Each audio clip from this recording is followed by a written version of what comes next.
It's the Friday Footy Show, brought to you by Intersport Darwin.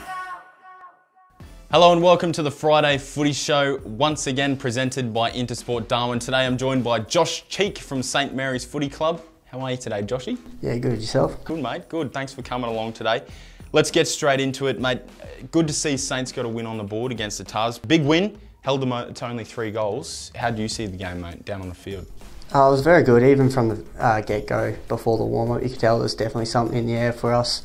Normal prep though, normal prep going into the game, and yeah, just having a couple bigger names coming into the side really did help. Tell me a bit about your footy though, mate. You were playing at Parmo last year, made the switch to Saints this year, you played Thunder in between all that, and you do a bit of defence footy.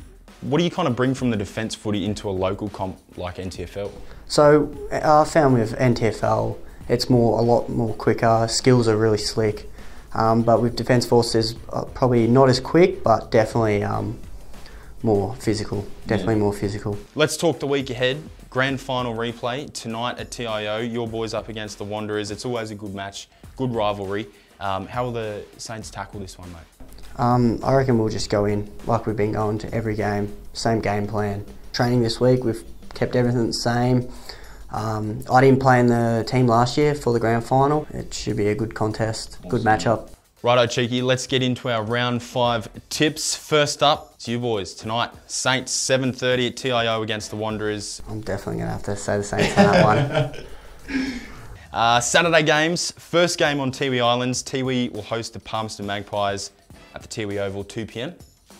The way Tiwi are going, I'll tip them. 2 p.m. TIO, Tigers taking on the Tars. Both teams looking to bounce back after some disappointing results last week. Tigers, definitely Tigers. Match of the round on Southern Cross Television. Undefeated Crocs go up against the Buffs. This will be a really good one.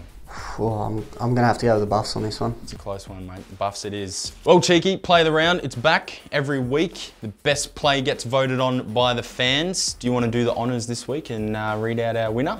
This week's winner play is Braden McLean from the Wanderers Football Club. For his great mark in the pack, you'll take home a $100 voucher thanks to Intersport on your Braden. You played with Braden? Yep, played with. Skillful young man. Very slick with the kick. Well, Cheeky, mate, thanks for joining us on the Friday Footy Show. Good luck tonight against the Wanderers, mate. Thank you. Stick around, because up next we're catching up with captain of the Palmerston Women's Magpies team, Tash Medbury. So Tash, thanks for joining us. It was an unreal game last week against the Buffs with 1 point in it at 3/4 time, and then the Pies held out to win by a point. How was it out there, and was it a tense game? The intensity level was so high. You know, the Buffettes won last year, so reigning premiers.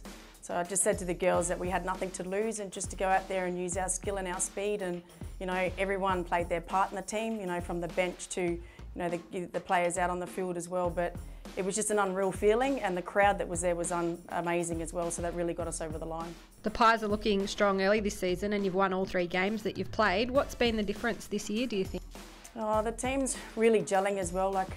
We all play a part, and not a team of individuals, and just the skill level that Russell Davey in the pre-season that we've had. It's been his first year as coach, as everyone knows, but just the feeling and the numbers that we're getting at training. We've got about 40 girls on the list. We've got a young brigade, and I think they can really, really go places as well. If they put their head down, as Janet Baird, Tabitha May played her first game on the weekend. She was absolutely brilliant. You've got Jessica Stacey as well, that she kicked a couple of goals for us. One was from the pocket where the crowd just went off, and we've also got Kiana Powell. She's coming to the team this year, and I believe she's got a lot of potential that can go a really long way as well. Well, good luck for the rest of the NTFL season, but while you're here, we might grab your tips for round 5 of Women's Premier League. The Crocs taking on the Saints on Saturday, 10 a.m. at TIO. What do you think? Well, I think the Saints will take away that one, but it's good to see that there's only one team so far that hasn't won a game. Unfortunately, that's Nightcliff, so it's a pretty even competition this year. It sure is. And on Sunday at 2 p.m, we've got Tars taking on Nightcliff at TIO 2. I think Tars will run away with that one. They're a very fit team. 2:30 at Gardens, Buffettes versus Pint. Buffettes will get that one. I think they'll be looking to rebound after last week. Probably didn't expect to lose that game, but Pints also, I believe, got a good win last week as well, so they'll be pretty hot. Sure will. And 3 p.m. at TIO, your Palmerston girls are taking on Tracy Village. Yeah, I hope that we can keep our winning streak going, and it's just enjoyable to be back playing footy.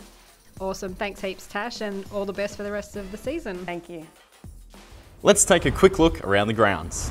The reinvigorated Michael Long Cup will roll out this weekend at Asbill Oval as AFLNT goes in search of the best young football talent from right across the territory. In the Outback Stores under 14 division, teams will come from the NTFL as well as Central Australia, and 2 teams representing the next generation academies of Collingwood for Tennant Creek and Geelong for West Arnhem, plus a combined team for Tiwi and West Arnhem. Construction is coming along nicely on the new stands at TIO Oval 2, and AFLNT Manager of Community Football Russell Jeffrey addressed media this morning regarding the Appeals Board meeting last night. Well, I suppose at the end of the day there's a number of people involved in here, whether it's St Mary's Football Club and Lockleaf Football Club, the players. I think you've got a feel for all of them equally, to be honest with you. You can catch the full video at aflnt.com.au. Well, that's it for another edition of the Friday Footy Show. Thanks for your company and thanks to Josh and Tash for their time, always appreciated. Round 5 kicks off tonight, so don't forget to get those tips in, and we'll see you at the footy. Have you entered your footy tips yet? There's great prizes to be won. Brought to you by Intersport and Nitro Circus.